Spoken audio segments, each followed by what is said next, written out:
Action mass நேயர்களுக்கு வணக்கம். நான் உங்கள் ஜாக்கி சேகர். இந்த எபிசோடு 2012ஆம் ஆண்டு வெளியான மியூட் திரைப்படத்தினுடைய வீடியோ விமர்சனத்தை இந்த எபிசோடில் பார்க்க போயிருந்தோம். அதற்கு முன்பாக இந்த தளத்தை இதுவரை சப்ஸ்கிரைப் பண்ணாதான் சப்ஸ்கிரைப் பண்ணுவோம். ரைட், மியூட் வந்து நெட்ஃப்ளிக்ஸில் ரிலீஸ் ஆன ஒரு ஃபிலிம், டெலிவிஷன் ஃபிலிம் சொல்லுவாங்க. இப்போ இந்த ஆன்லைன் ஸ்ட்ரீமிங்லாம் கொஞ்சம் அதிகமாக ஆகிடுச்சு. இது தேட்டருக்கு ரிலீஸ் பண்ணாமல் நெட்ஃப்ளிக்ஸில் தான் இந்த படத்தை வந்து பண்ணாங்க. இது ஒரு சயின்ஸ் ஃபிக்ஷன் திரைப்படம். இந்த மியூட் திரைப்படத்துடைய கதை என்ன அப்படின்னு பார்த்துருவோம். லியோ பிறவி ஊமை கிடையாது, நடுவில் நடந்த ஆக்சிடெண்ட்டில் ஊமை. கதை வந்து 2035 நடக்கிற ஒரு கதை. ஸோ லியோ வந்து என்னென்னா ஒரு பார் அட்டெண்டர் ஆக்சுவலி. அதே மாதிரி நார்டியா, ஆமாம், அந்த பொண்ணு வந்து அவளும் ஒரு பார் அட்டெண்டர். என்ன இப்போ லியோ வந்து ஃபுல்லாக ஷர்ட்லாம் போட்டு பேண்ட்லாம் போட்டிருக்காங்கன்னா அது முக்கால்வாசி தோடையும் முக்கால்வாசி மாறியும் காமிச்சிட்டு நடக்கிற மாதிரி, தீடுப்பெலாம் காமிச்சிட்டு நடக்கிற மாதிரியான ஒரு பார் அட்டெண்டர். அதுவும் இல்லாத பார் அட்டெண்டர்னா இப்போ நம்ம ஊர் மாதிரி வந்து அங்கே பார்னா குடிச்சிட்டு அங்கேயே துப்பி அப்படிலாம் இருக்காது. அங்கே பாரில் எல்லாம் ஸ்ட்ரிப்டீஸ் பண்ணுவாங்க. எல்லா பொண்ணுங்களாம் அவுத்து போட்டு அப்பப்போ ஆடுங்க, மியூசிக் ஆடுங்க. அப்புறம் அதுங்களுக்கு ட்ரெஸ்ஸில் போய் பணத்தை சொருவானுங்க.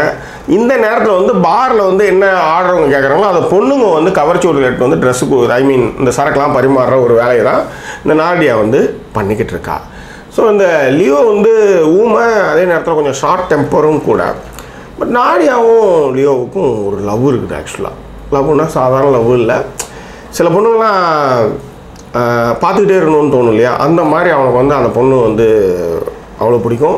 இன்னொன்று அவனுடைய ஊமையாக வந்து பாஷைகளை வெளிப்படுத்துகிற செய்கைகளை எழுதி காமிக்கிற விஷயத்துக்கெலாம் அவன் பொறுத்துக்கிட்டு அவனோட வந்து பழவா.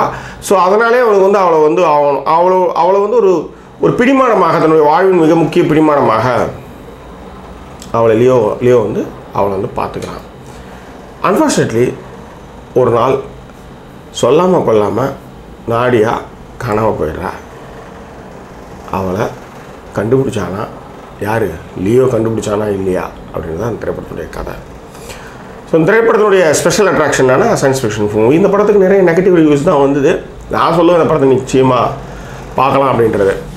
ஏன்னா எல்லாமே வந்து 2035 எல்லாமே டிஸ்பிளே ஆகிடும். இப்போ கதவு தட்டுறாங்கன்னா நான் வரல அப்படின்றதே வந்து டிஸ்பிளேல, கதவு மேலே வெளியில் கதவு தட்டும் பொழுது உள்ளே நான் வரலன்னு சொல்கிறதே டிஸ்பிளேல வரும்.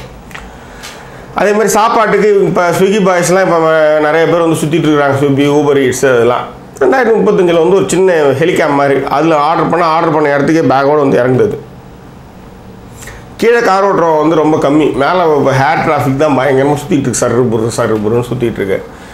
அப்புறம் அதுதான் இதெல்லாம் வந்து நீங்கள் நினைக்கலையோ அங்கெல்லாம் டிஸ்பிளே வந்துகிட்டே இருக்கும். இதெல்லாம் நம்ம டோட்டல் ரீகால் படத்திலே பார்த்துட்டோம்னு வச்சுக்காங்க. 1990 இந்த மாதிரி படங்கள்லாம் பார்த்துட்டோம். அந்த படத்தில் ஒரு ஷார்ட் ஒன்று இருக்கும். இப்படி பேசிகிட்டே இருக்கிறப்ப டக்குன்னு இப்படி ரிமோட் ஒன்றும் பின்னாடி போகும், அப்படியே பேக்ரவுண்டே மாறிடும். அதுக்கப்புறம் வந்து நெயில் பாலிஷ் வைக்க கலர் மாறிட்டே இருக்கும், சும்மா தொட்டாலே மாறும். அந்த மாதிரிலாம் அப்போது நிறைய பார்த்துருக்கோம். பட் இந்த மியூட் வந்து கொஞ்சம் டிஃப்ரெண்ட். எப்படி வந்து ஒரு ஊமை எப்படி வந்து அவனுடைய காதலியை வந்து கண்டுபிடிச்சானா இல்லையா அப்படின்றது. இதில் 2 பேர் இருப்பானுங்க, இல்லீகல் டாக்டர்ஸ். ஸோ லீகலாகவும் அவங்க வந்து நிற்பானுங்க, இல்லீகலாகவும் சில விஷயங்கள்லாம் பண்ணுவானுங்க. அதெல்லாம் கொஞ்சம் quite interesting element in this movie.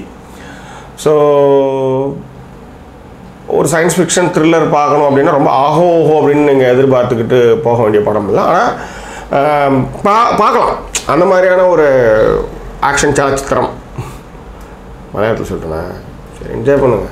So நெட்ஃப்ளிக்ஸில் நெகட்டிவ் ரிவ்யூஸ் வந்தாலும் கூட உலக லெவலில் அதை பார்த்துட்டு எல்லாருமே வந்து ஓரளவுக்கு எல்லாருமே பாசிட்டிவாக நல்லாயிருக்கு அப்படின்ற விஷயமும் இதில் வந்துச்சு. இந்த திரைப்படத்தை டங்கன் ஜோன்ஸ் வந்து எழுதி இயக்கியிருக்கின்றார். இது அவருடைய படம். இந்த படத்தை வந்து அவங்களுடைய ஃபாதருக்காகவும் அவங்களுடைய நானிக்காகவும் டெடிகேட் பண்ணியிருந்தார் இந்த படத்தை. ஸோ அலெக்சாண்டர் ஸ்கார்ஸ்கார்டு தான் வந்து லியோ கேரக்டரில் பண்ணியிருக்காரு. ரொம்ப நல்ல நெடு உயரம், ஊமையாக இருந்துட்டு அவர் சில விஷயங்கள் சொல்ல முடியாத போகிறது, அந்த குழந்தைகிட்ட காட்டுற அந்த அன்பு, அது டக்குன்னு படம் வரைஞ்சி காமிக்கிறது. அது வந்து அந்த டாக்டர், அந்த குழந்தை வச்சுருக்க டாக்டருடைய படத்தை வந்து வரைஞ்சி தலையில் சமாச்சாரத்தை வரைஞ்சி வச்சுட்டு போகிறதெல்லாம் வந்து இட்ஸ் ரியலி குட் திங். அதுக்கப்புறம் யார் பொண்ணு வந்து சைனப் நாடியா கதாபாத்திரத்தில் சைனப் செலா அவங்க தான் அந்த ப்ளே பண்ணியிருக்காங்க. பெரிய அழகிலாம் சொல்ல முடியாது. பட் அந்த லிப்ஸும் அந்த ஃபேஸும் வந்து ஒரு கிட்டிஷான ஒரு முகம். மோஸ்ட் ஆஃப் ஜேர்னுக்கு வந்து பார்த்திங்கன்னா ஒரு கிட்டிஷான ஃபேஸஸ் வந்து ரொம்ப லைக் பண்ணுவாங்க. இந்த ஹீரோயின் வந்து அந்த ஒரு வகையில் வந்து இதை வந்து பண்ணியிருக்காங்க. ஸோ ரொம்ப நல்லா பண்ணியிருந்தாங்க. ஆக்சுவலி இந்த திரைப்படத்திற்கு ஜாக்கி சினிமாஸ் அளிக்கக்கூடிய மதிப்பெண் 5க்கு 3. இந்த திரைப்படம் வந்து ஒரு பார்க்க வேண்டிய திரைப்படம் என்று பரிந்துரைக்கின்றேன். இந்த திரைப்படம் நெட்ஃப்ளிக்ஸில் அவைலபிள் இருக்குது. எங்கே சார் இருக்குது, லிங்க் இருக்கான்னு கேட்காதீங்க. லிங்க் இருக்கிறத சொல்ல முடியும், லிங்க் இல்லை தேட்டரில் பார்த்தது உலகப்பட விழாவில் பார்த்துலாம் சொல்ல முடியாது. ஓகேவா? வேறு என்ன, மீண்டும் வேறொரு எபிசோடில் உங்களை நான் சந்திக்கிறேன். அதுவரை நன்றி கூறி விடுவது உங்கள் ஜாக்கி சேகர். நன்றி, வணக்கம். உங்களுக்கு ஜாக்கி சினிமாஸ் வீடியோக்கள் பிடித்திருந்தால் சப்ஸ்கிரைப் பண்ணுங்கள், பக்கத்தில் இருக்கிற பெல் ஐக்கானை கிளிக் பண்ணுங்கள். அப்போதான் உங்களுக்கு ஜாக்கி சினிமா செய்திகள் உடனுக்குடன் வந்து சேரும்.